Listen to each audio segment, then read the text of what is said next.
Howdy. How's it going, Matt? Good. How are you, John? All right, man. Hanging in there. Hanging in. That's good.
All righty. 3:15. I got my notes on my board. I got to put it behind my head.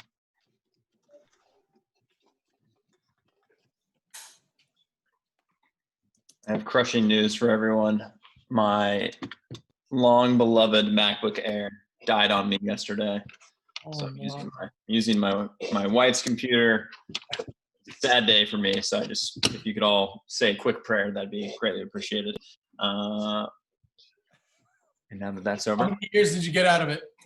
Oh, I had it since the very beginning of Beta Bay. So it was It's pretty good. 7 years old. It's pretty good. Pretty good use. Pretty good. So I think that's what was going wrong with Film Friday this past week. My computer was deciding it was time to. It was his time. It was his time to go. Yes. All right, Ryder, Duras, Calvin, if you got video, throw it on for us, just because we love to see your faces. We're gonna chat chapter 3, chapter 4 of Outliers. Who wants to start? What was the title of chapter 3 and 4? Because it was the same thing, part 1 and part 2. Go ahead, Aaron. Yeah. It was Trouble with Geniuses, part 1 and 2. Yeah, Trouble with Geniuses, part 1 and part 2.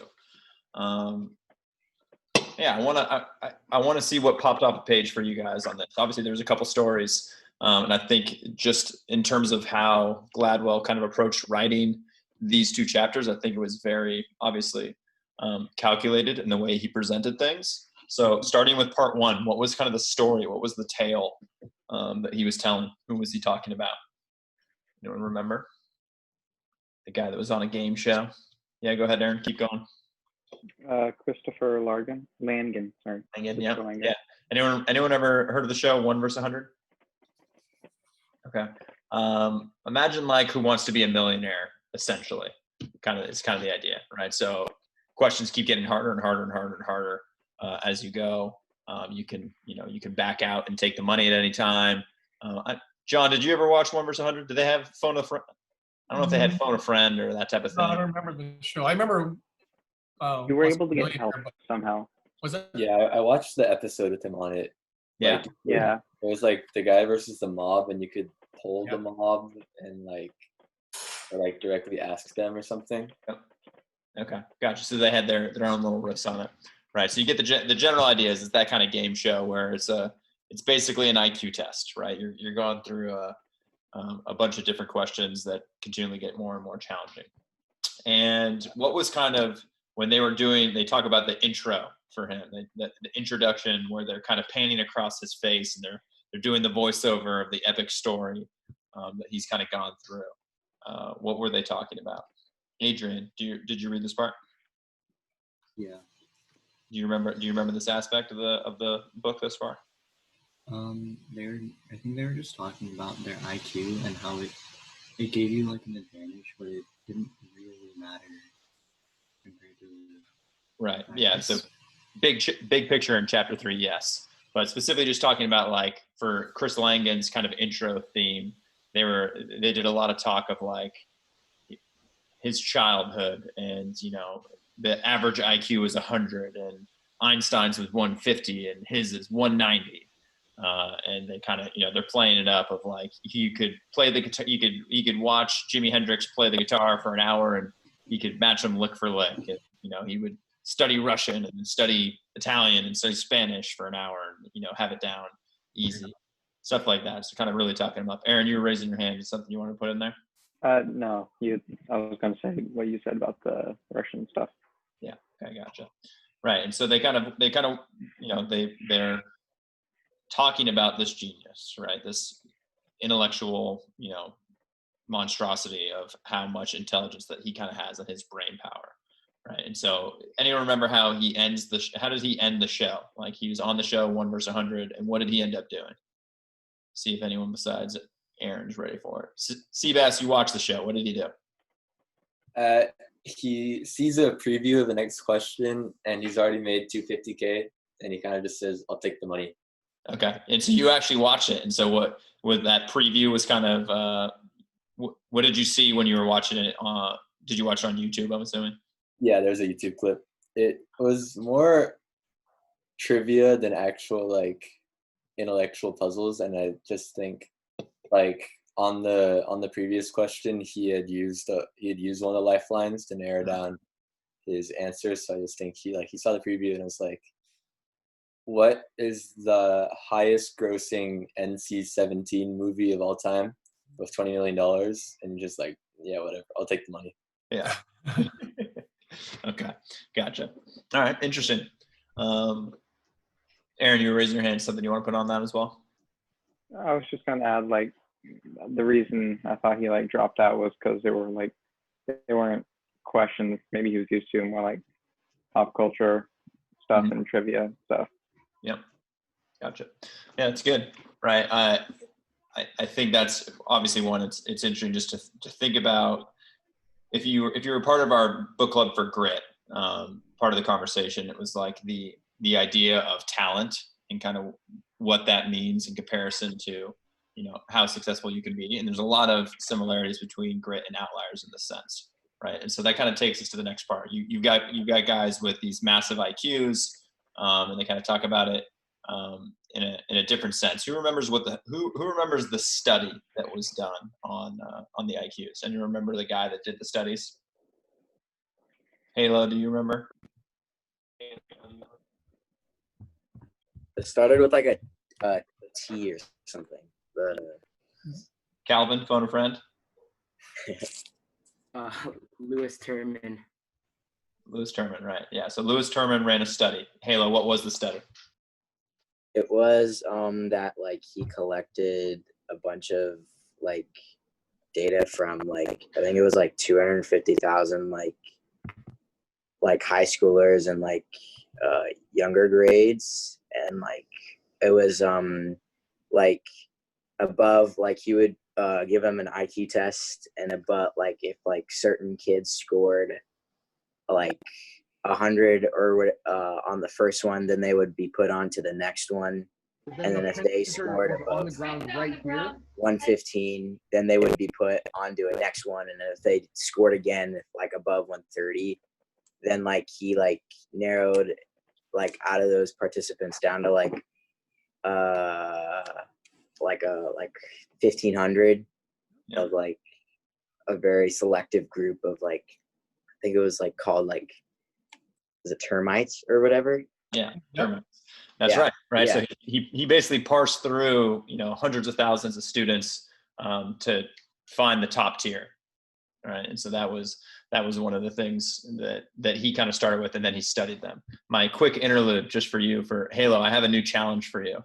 Whenever I call on you, you cannot say the word like. Deal. Deal. Yeah. You're gonna work on your conversation. You can call me out if you see one of my word crutches. I want you guys to work on that as well. Yeah. So he basically parsed through all these students and found the top tier IQs. Okay. So he goes through all the IQ tests and gathers the top kids, and he calls them the termites. And he is essentially watching these kids kind of go from point A to point B. And he believes that IQ and intellect is the number one tell of who's going to be successful in life, of the Nobel Prize winners, of the presidents of the United States, of the the wealthiest people in the world, things along those lines, right? And so that was his hypothesis. What did we learn about that through this chapter? Do Ross. I didn't read these 2 chapters. Okay, all good. You're a part of the conversation. No worries. Yeah. Ryder. That they didn't actually get any Nobel Prizes, Okay, yeah. and so like the IQ didn't really matter a lot, like he thought. Okay, so describe a lot, right? You say it didn't matter a lot. What does that mean? Because that's one of the. He like thought that all it was IQ, that you had to have IQ to be like successful in the world. But a lot of the Nobel Prize winners didn't have the highest IQs like the termites. Yeah, okay, right. So when you think about IQ as the sole indicator of who's going to be successful, it became pretty clear that that's not the only factor that comes into play for these people. How can we relate this to volleyball? How can you relate the idea that it's not just IQ or some specific trait that determines if you're going to be a successful volleyball player or a successful student or a Nobel Prize winner? How can we relate that?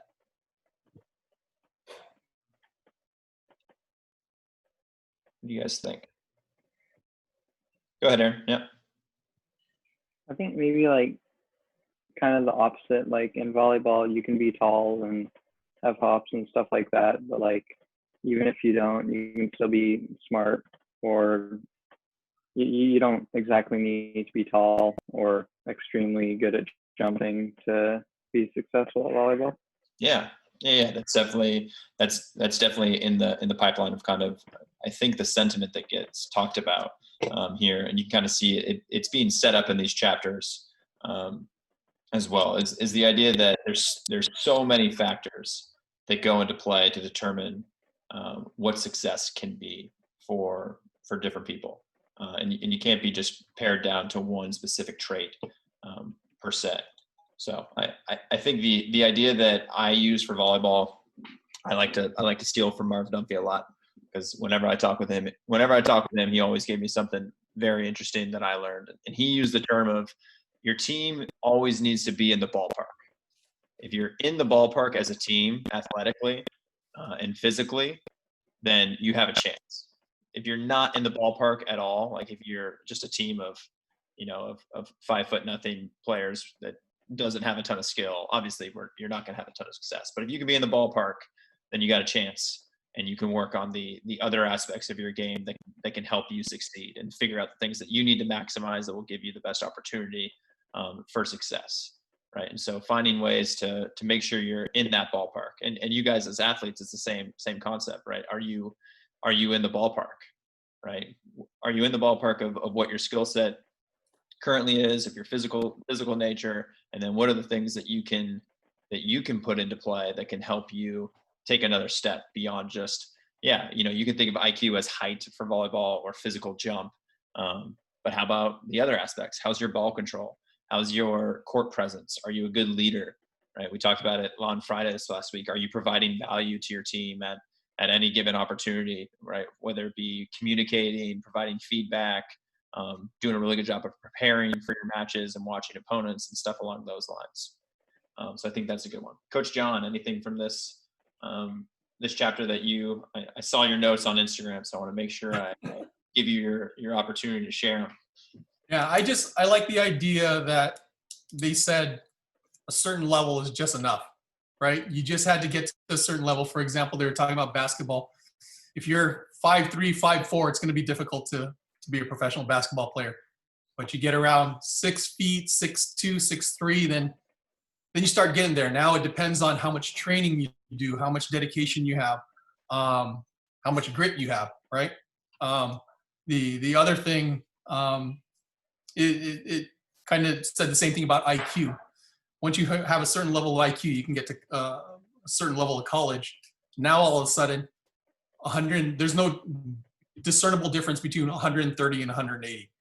All these people in these ranges were able to win Nobel Prizes or Nobel laureates. It said the same thing about colleges. So these people came from a variety of different colleges. They didn't all have to be these super Ivy League schools, right? I think they even had like some city colleges listed for these Nobel laureates. So it shows you, going back to grit, like how much dedication do you have towards something? How much passion do you have towards something? You guys might not remember, this is really old, but Spud Webb is a 5'7" slam dunk champion, right? Muggsy Bogues is a 5'3" NBA basketball player, professional basketball player. Not on the same level. My brother was a 5'7" basketball player that got cut from, didn't make any of his high school teams, busted his butt, made it the junior college team at De Anza, was the shortest guy there, played for 2 years. So you got to get to a certain level, right? And then after that, it's kind of your dedication, what you put into the game, and what kind of passion you have. Yeah, that's great. Coach Lacey, how about you? Anything from chapter 3, the part 1 portion of things? I think the biggest thing I took away was exactly what Coach John was saying, actually. I thought it was just really cool about, it's the physical, being a certain height or whatever is only so much of the, total equation. Like there's so much that you're in control of, the mental side of the game. Are you a good teammate? Are you a good leader? All this other stuff that you can work on. That isn't necessarily going to that's only going to benefit you and help you. We're all on a team. So everyone's made teams and, around the same athletic ability. So you're in a great spot. So now what can set you apart and what can you do to just continue that and get better and better aside from the position you're already in? So. Yeah, that's great. And that's the point that I wanted to dig down a little bit further on, because I think it's great when we go through these books to try and relate it back to, kind of what we're about, what we're doing, right? And that's thinking about it in terms of a volleyball team, right? What sets us apart? What skills do you guys think that is? What are the things that you can do to go from, if you're in the same ballpark with your teammates, what can you do to take the next step up? Adrian, we'll go to you. You could practice harder or just practice smarter. Okay. Like, go further. Let's try and bring out some specifics if you can. maybe seek out your coaches, especially if you're having a question or an issue with something. Like if I can't get my footwork right, I want to go ask my coach right away. Okay. I like that. That's good. Nice. Ross, how else can you separate? How else can you take further steps from where you currently are?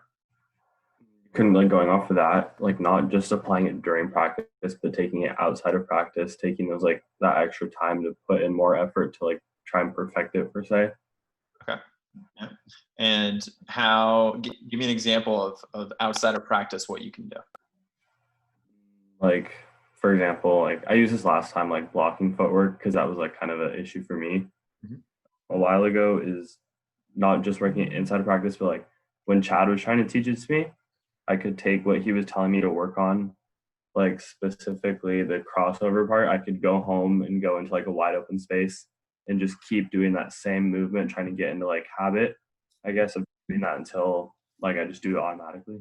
Yeah. Okay. That's great. George, anything that you think you can do to to separate the out. We've got the outside work. We've got asking coaches questions. Anything that you think can be added in there?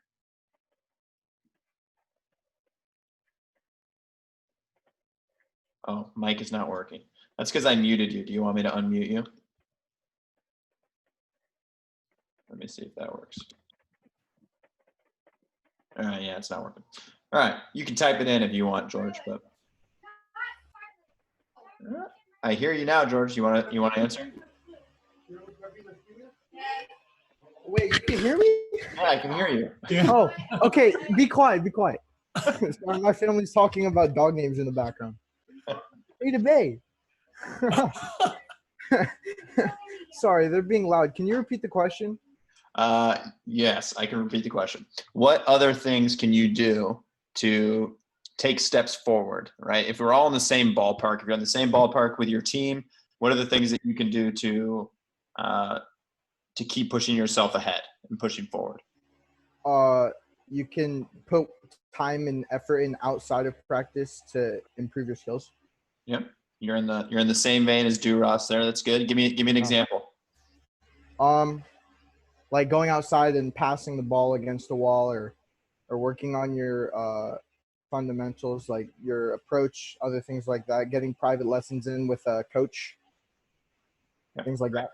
Nice, very good. I'll put you back on mute so your family can resume the dog name discussion. Let us know. Right, let us know what you guys decide on. Will do.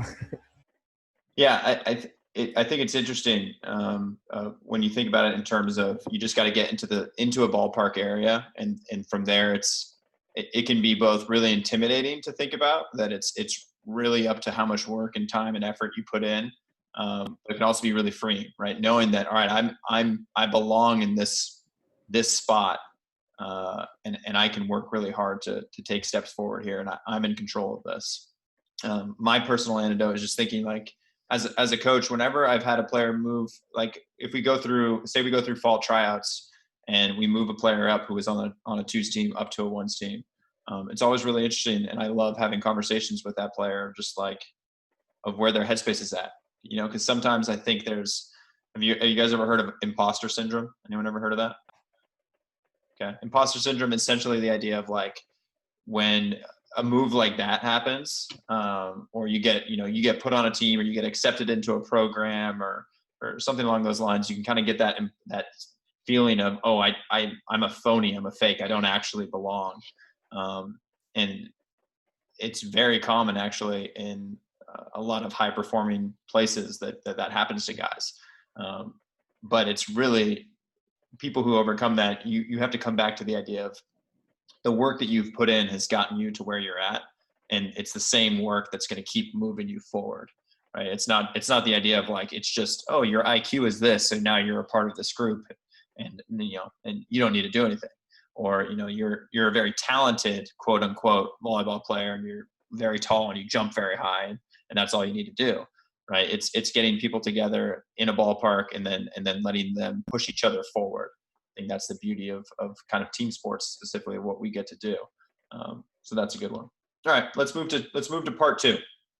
I like the way Malcolm Gladwell set this up in terms of part 2. What was part 2 of the story? How did it open up? Specifically the Chris Langan story. Yeah, Aaron, go ahead. Starts with Chris Langan, how he grew up poor, and how college worked for him, and he dropped out. College wasn't very nice, and then it moves on to Robert Oppenheimer, who was a famous physicist. Mm-hmm. Yeah, I think the interesting part was Langan's college experience, and how he had to drop out because it was just so tough for him.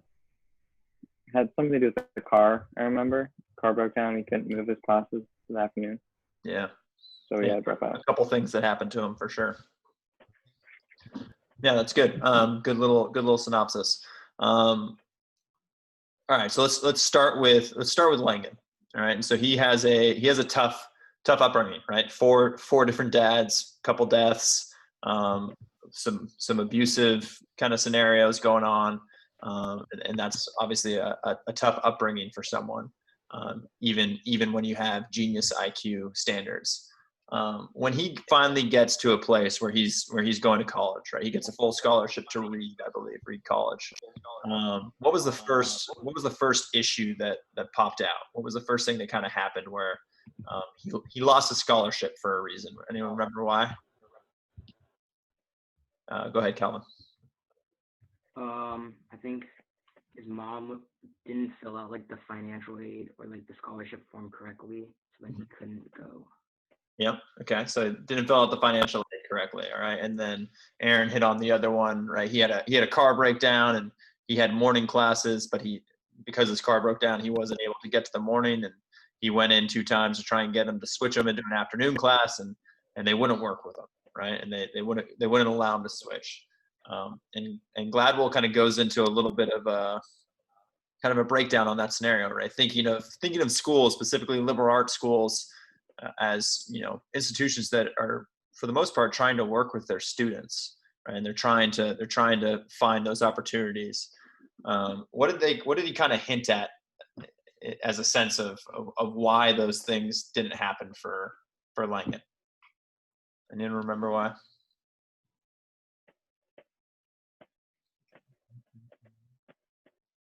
There's a specific kind of phrasing that they used.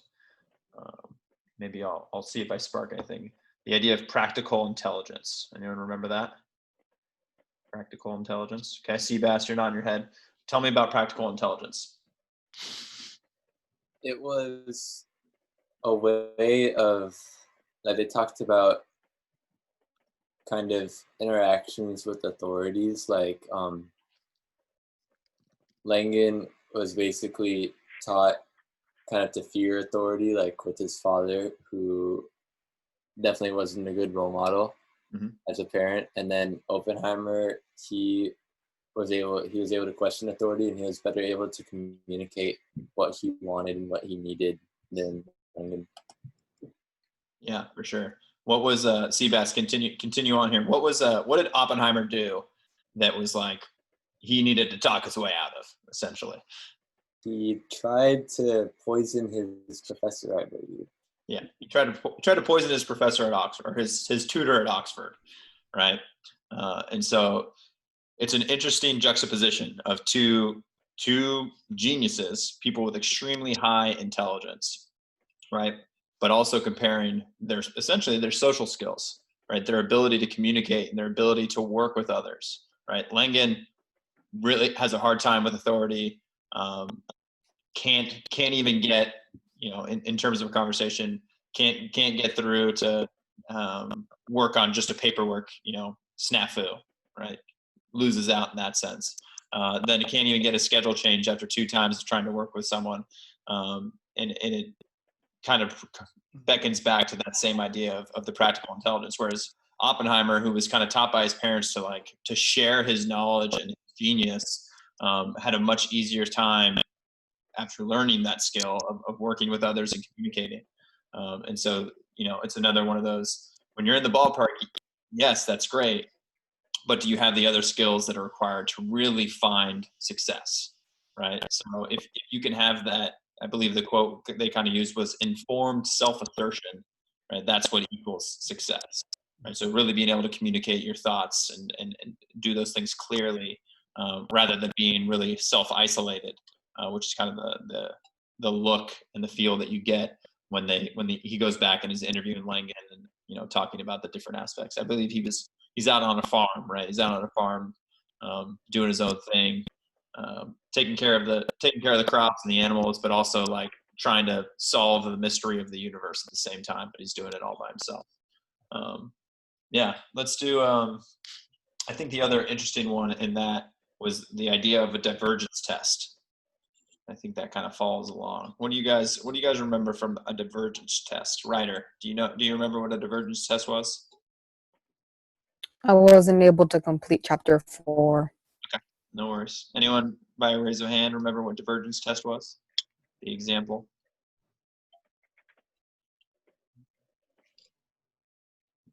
You see if does. Yeah, go ahead, Krishan. You want to jump on that one?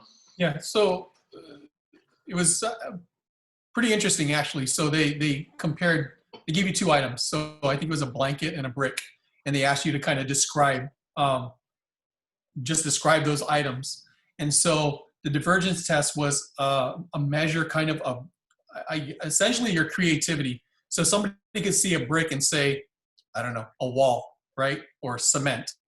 But someone saw a brick and then someone described it as could be used as a weapon to throw against your enemy, could be used to build a fort to keep the dragons out or something like that.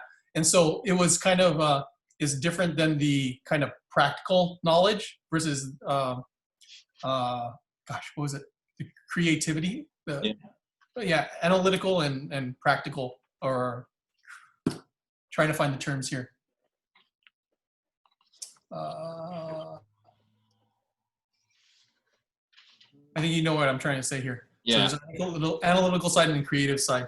And so what they were saying was that this divergence test was just as difficult as a convergence test, which was the analytical side. And so they gave that test to someone else who had a pretty high IQ, and they came out with a very difficult time of doing the creative side and saying, you know, a brick, oh, it's red, it's heavy, and that was it. So this shows you that there's 2 different sides to being successful, right? You can be very strong analytically, but you have to have the other side of it. In business, they call it the soft skills. Being able to, the quote here was, know what to say to whom, knowing when to say it, and knowing how to say it for maximum effect, right? Oppenheimer was able to basically beat, it says in the book, a murder rap, right? He's trying to poison his tutor. The second thing, he's trying to get on to one of the most significant scientific experiments, right? Nuclear bombs. And he was able to kind of finagle his way because he charmed the people that were the gatekeepers to that project. And that was something that Langdon didn't have. He couldn't even get his schedule changed, walking to, and imagine you walking into your high school, your middle school, and having a problem with your schedule and them flat out denying you because you weren't able to communicate what you needed. That was the boat that Langdon was in. So again, Gladwell's able to show you the compare and contrast the two abilities of these people with high IQs and kind of the outcomes of their lives, their existence, because of the lack of or having these skills. Yeah, that's great. Why do you guys think he set it up the way he did? When he sets up part 1, right, of thinking about Langdon, how does what's the light that he's putting him in? What's the light that Langdon's in when you go through part 1 of this chapter 3? Abraham, I'm going to call that Abraham. Let's call on you. What was the light that Langdon was in chapter 3 here? What would you describe it as?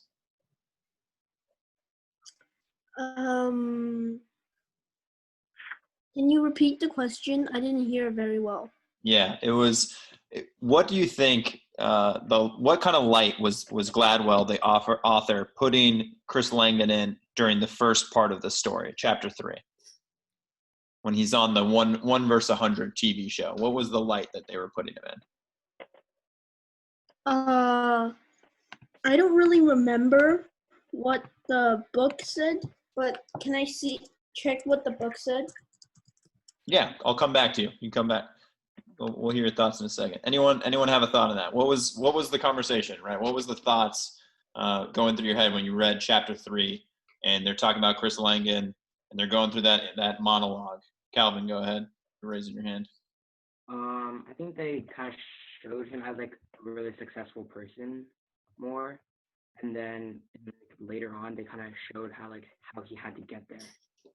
Mm-hmm. All right. They talk about his childhood and they talk about how essentially easy he had it. He could not study for tests and skim the book for 2 minutes beforehand and ace it. He got a perfect score on his SAT and he fell asleep during the test, right? And so it's this idea in your head of, wow, like he's got it easy type of deal. Or how many of you guys, after you finish chapter 1 or you hear of a person like that, think that person's going to be successful, right? If you do the high school superlatives of most likely to succeed, right? You'd probably put Chris Langan in the boat of, yeah, that guy's probably going to do pretty well. Like he can do anything he wants essentially, right? But when they come back and we go to chapter 4, you start to see the different picture, right? Of does that IQ truly equate to long-term success? And obviously it's one of those examples where I think it's good storytelling by Gladwell and kind of sets us up for it. You read that and you're thinking, yeah, that person's is gonna have success. I think a lot can be said of the same idea of volleyball. Like you can see a guy who's just physically a monster, right? Just an absolute beast of just jumps out of the gym and is super tall and has all the physical gifts that you want or you're hoping for in a player. But that doesn't mean they're going to be successful, right? That doesn't mean they're going to have the quote unquote soft skills, right? Langan's on a farm right now all by himself thinking like, yeah, I'd love to work at Harvard, but at the same time, no, they're all about money. I wouldn't like that. So never mind. I wouldn't want to do that. There's an interesting dilemma there, right? When you think about that idea. Coach Lacey, do you have anything that you saw from chapter 4 that you thought was particularly pertinent for us to talk about, or anything that just popped off, like any memorable quotes or stories that you liked? Let me see. I thought the contrast with, I'm sorry if you already talked about this within the last 10 minutes, I'm dealing with the work thing, but the contrast between him and, I'm blanking on the name of the other guy.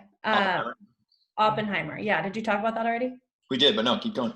Dang it. No, well, I was just going to say, I just thought that was really eye-opening because like we were saying, I really love the setup of how you're, led to believe that Chris Langan's like this guy that's had it all, super smart, whatever. And then you read this next chapter and you're like, he wasn't able to access to a lot of things that the average person is, and privilege and the cultural changes and all of that stuff. And then to compare him to someone like Oppenheimer, who was, I just thought it was mind-blowing how it was set up. So I think it was really well written, and just I thought it portrayed the differences super well between the environment and what you can control in an environment, but what you can also do. Those were my main takeaways from chapter 4. Yeah, sure. That's great. Adrian, do you remember how they kind of closed it? Or I'll go, think about that question real quick, Adrian. Think about the closing of how they closed out chapter 4. And Aaron, go ahead. I saw you raise your hand. Yeah, I was just going to mention how I thought the story about like the wealthy kid and the doctor, and how like the different classes treated authority differently, on how they like the poor people would like not be as good as questioning and talking to authority as the richer kids were. And I thought it was like really interesting kind of that even if you're extremely smart born rich, or extremely smart born poor, the way you'll deal with authority like still carries through. And we saw that with like Christopher, because like the way he interacted with the dean and then the head of the Reed College, I think it was, and then I saw that the difference between each of the classes was interesting. Yeah, for sure. That was good. Before I go back to Adrian, anyone remember because I think it's kind of along another story that was told along the same lines, was the idea of affirmative action. Anyone know what affirmative action is? Okay, good. Seabass on his head. Halo, do you remember what affirmative action is? Was it the 12 different households example?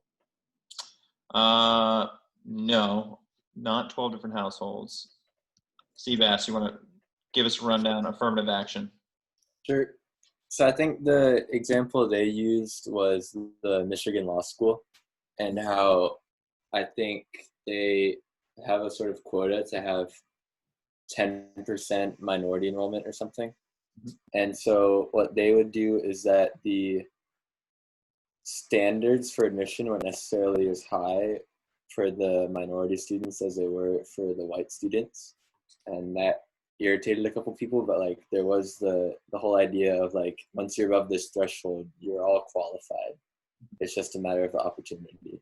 Right. Yeah, and then digging even deeper into it, they go back and look, right, when there's a bunch of people kind of up in arms about the affirmative action program, the University of Michigan Law School digs into like how successful have our minority students been in comparison to, you know, the white students that have graduated, and take race or ethnicity out of it, just thinking the students that, you know, quote unquote weren't up to the highest of highest standards but were super close, how did they compare in the real world in terms of how much money do they make? What's their outlook on their job? Are they happy with what they're doing? Are they you know, giving time back? Are they donating? Things like that. And you know, they were at the same exact level, if not even higher on some categories than, you know, the more privileged or the higher standard of admission group. Right. And so that was an interesting idea, and it pulls back to that same concept that Aaron was just talking about of, you know, once you're in the ballpark, it's really a matter. It's not like that same trend continues. Everyone is in that same area, and it's how hard you work in different aspects to make the most out of it. So, all right, Adrian, I'm coming back to you. I've given you time to prepare. What was the closing thought of this chapter? My opinion, it was kind of like being so smart. It was almost like a hindrance because he didn't have any outside people to help him. I think it said he had trouble communicating with his calculus professor. Mm-hmm. Yep, I think you got a great idea and concept in there of talking about other people, right? Of even the highest level performers, the highest IQs, right? The Oppenheimers, like you need others to really help you succeed. I wrote down, what did I write down? Geniuses need the active support of others, right? And that goes for Olympic level athletes. That goes for pretty much anything in the world, right? You need the support of other people, which means you need to have the skills to be able to deal with and communicate with and problem solve through these different scenarios, because there's a lot of differing people out there. You can think of all the athletes and guys on your team and the coaches that you've worked with. There's a lot of different opinions. There's a lot of differing, you know, personalities. You kind of have to traverse a lot of uncharted waters through that as a young man in this world. So I think that's a great idea. Yeah, Coach John. I was going to say, if you hear any professional who wins any championship, you go to Novak Djokovic in tennis, the first thing he turns around, he says, "I want to thank my team." Morum and Sorum and Mole, they say, "Oh, I want to thank my team because they got a physio, they got a nutritionist, they got a trainer, they have the guy who's handling their schedule to get them from country to country." So that's the tragedy of Langdon, right? He's sitting in his ranch raising horses, and he's still trying to, like you said, Matt, figure out the world's problems or figure out how the world works. And there's things that he could publish, but he doesn't understand the fact that he needs people around him to help him do that, right? He's so afraid of authority. He's so afraid of having others around him. He's distrusting, basically, right? You talk about agents and people to help him push this book or his writing. Mm-hmm. You can't even get it out there. So that's kind of the tragedy of it. There's all of us playing volleyball, like you guys having this opportunity to play for Beta Bay. It's your parents, right? It's your parents, it's your coaches, it's your team, it's all the support staff. So it's all those people around you that are making you guys successful, helping you to be successful. Yeah. Yeah, it's good. My last little closing question that I wrote down for you guys was, all right, we've gone through 4 chapters of this book, right? And we kind of, the first 2 was kind of digging down deep into the background of guys, right? The Bill Gates and the different aspects of what in their environment allowed them to find success, right? And now you kind of we've got the comparison of thinking about IQ or being in the ballpark right now, and how that relates to success. What traits do you guys see kind of right now being the recurring theme that's popping up that Gladwell's trying to talk about, that you can see, really building individuals up as well as teams, in organizations towards gaining some kind of success, whatever that may be, whether it's monetarily, whether it's, you know, a breakthrough in science or athletically. Aaron, give us your first thought. To me, it kind of looks like it's not going to be fair. Like, you need to make the best of the opportunity you're getting, because you see, like, in the chapter detailing, like, Steve Jobs and all those people born at the right time, and all the people, like, born at the right month, the right year, and just, like, people born rich or born smart, and how that affects them differently. But you need to, like, be able to make your own opportunity to actually be successful, and it's not just about, like, being born smart or being born at the right time. I like that. Being opportunistic. I think that's a great one. Halo, I saw you raise your hand.